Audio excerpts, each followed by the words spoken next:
الحمد لولیہ والصلاۃ علی نبیہ اما بعد فاعوذ باللہ من الشیطان الرجیم بسم اللہ الرحمن الرحیم۔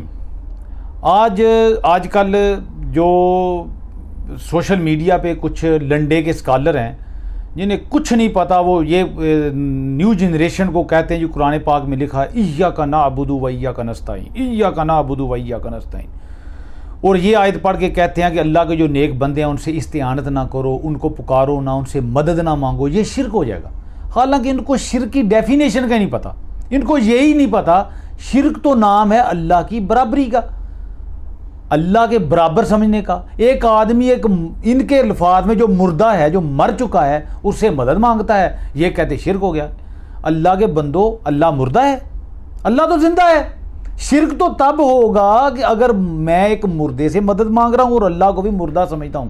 اللہ زندہ ہے اور میں ایک ایسے بندے اللہ کے سے مدد مانگتا ہوں جو بظاہر دنیا سے وفات پا گیا، چلا گیا، جبکہ اللہ کو تو موت ہی نہیں ہے، وہ حی لا یموت ہے۔ یعنی فضول قسم کے شرک کے فتوے، فضول قسم کے، قبروں سے مانگنے کو شرک کہہ دیا، قبروں پہ جانے کو شرک کہہ دیا۔ پھر میں کہوں گا یہ آپ فتوے اس لیے لگاتے ہو کیونکہ آپ کو شرک کی ڈیفینیشن کا نہیں پتا۔ بھلا اللہ کی کوئی قبر ہے؟ جب اللہ کی قبر ہی کوئی نہیں، پھر قبر پہ جانے میں اللہ کے ساتھ برابری کیا ہوئی؟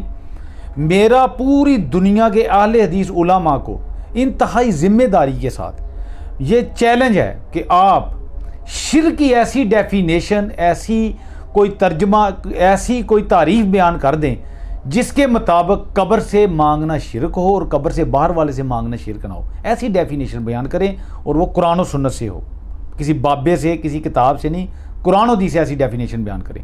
چونکہ یہ چیزیں شرک نہیں تھیں، اس لیے علماء اہل حدیث اور علماء دیوبند کے جو اکابرین تھے ان کی کتابیں اس قسم کے واقعات سے بھری پڑی ہیں۔ وہ لوگ بھی قبروں والوں سے مانگنے سے، قبروں والوں سے استعانت کو جائز سمجھتے تھے، بلکہ ان سے مدد مانگتے تھے۔ آپ حیران ہوں گے، ایک ہوتا ہے اس دنیا میں کسی قبر والے کو یاد کرنا، وہ تو پھر بھی سمجھ میں آتا ہے۔ یہ میرے ہاتھ میں مولانا اشرف علی تھانوی کی ملفوظات حکیم الامت، اس میں مولانا تھانوی نے ایک واقعہ لکھا ہے کہ غوث اعظم کے دھوبی نے قبر میں جا کے غوث اعظم کا نام لیا، اس کی بخشش ہوگی۔ کیسی بات ہے! میں اس زمین کے اوپر، منو مٹی سے اوپر غوث اعظم سے مدد مانگوں، ان کو یاد کروں مشکل میں تو مشرک ہو گیا۔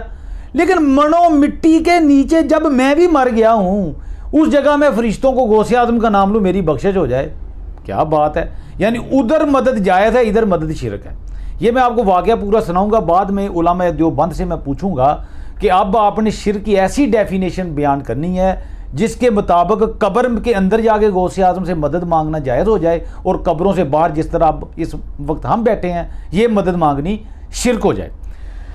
لکھتے ہیں کہ ایک مولوی صاحب کے ایک سوال کے جواب میں فرمایا، آپ تو اسی پر تعجب کر رہے ہیں، میں نے حضرت مولانا فضل الرحمان صاحب گنج مراد آبادی رحمۃ اللہ علیہ سے خود اس سے زیادہ عجیب ایک حکایت سنی ہے جس میں توجیہ کی بھی ضرورت ہے، اور کوئی بیان کرتا تو شاید یقین ہونا بھی مشکل ہوتا اور بہت ممکن تھا کہ میں سن کر رد کر دیتا، یعنی میں انکار کر دیتا کہ یہ روایت غلط ہے، لیکن چونکہ مولانا فضل الرحمان گنج مراد آبادی نے بیان کیا ہے لہذا یہ روایت مولانا تھانوی کے نزدیک بھی ٹھیک ہے۔ اب واقعہ سنیے۔